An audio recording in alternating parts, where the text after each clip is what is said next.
Hello everyone, welcome to Classical Music Visualized.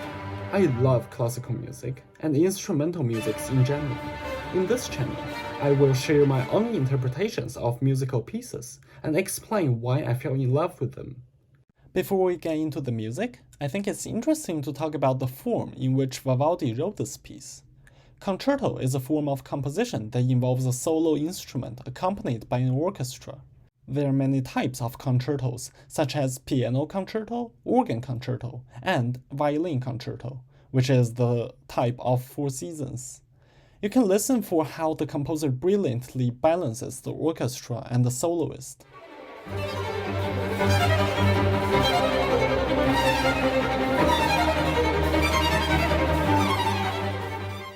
This is difficult because the sound of the orchestra can easily outweigh that of the soloist. But when it's done right, they can both complement each other without burying one another. Oftentimes, there are three movements to a concerto, a slow movement sandwiched in between two fast movements.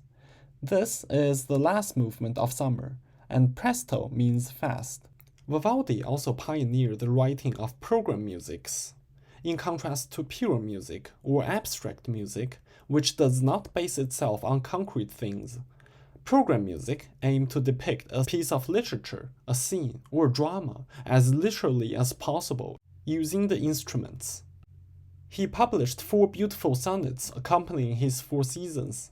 They were translated from Italian, so unfortunately, the rhymes were lost in translation. He depicted a shepherd being anxious and frightened by a coming storm.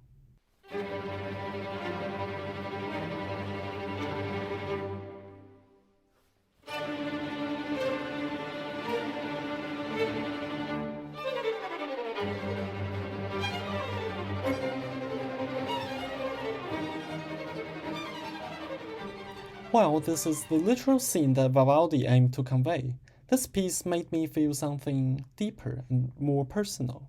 Regret is a theme that I found in this piece of music.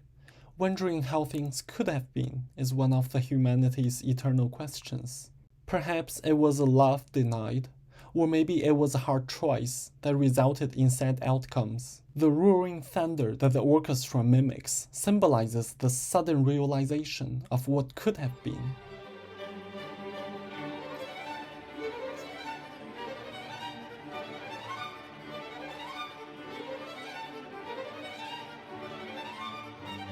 As the storm gathers outside, there is a storm of equal magnitude gathering inside the heart. This is the moment when past memories surface. As the solo violin emerges from the rest of the orchestra, so does the bittersweetness of the past hits the heart.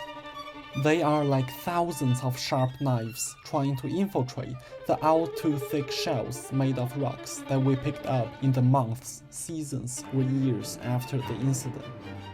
We developed those shells to avoid hurting again from the old wounds, but it was all in vain as the lightning strikes and the rain falls. As the second round of thunder comes, we began seeking numerous alternative ways that things could have unfolded. At first, it seemed optimistic that we're getting closer and closer to a better outcome. But then, inevitably, the threads seemed to form a chain of unbreakable causation that definitively led us to this moment, witnessing the storm at the exact same location. Is determinism correct and free will is but a stubborn illusion? If that's true, maybe it is a relief that we do not bear any responsibilities to our actions, because everything was predetermined by things that we could not control. But it does not make us content realizing our powerlessness in wake of the roaring thunder. The storm formed from the motion of numerous mindless atoms following basic physical laws. So are we all. But just because something is destined to be doesn't make it less beautiful. And there can be beauty formed from sadness, just as there can be beauty found in the storm, which is destroying the corns and making people scared. With this realization comes the conclusion of summer. If you've made it this far into the video, thank you so much for listening to my random thoughts. I would love to hear what you all think in the comment section below. And I hope you have a great day. Thank you so much.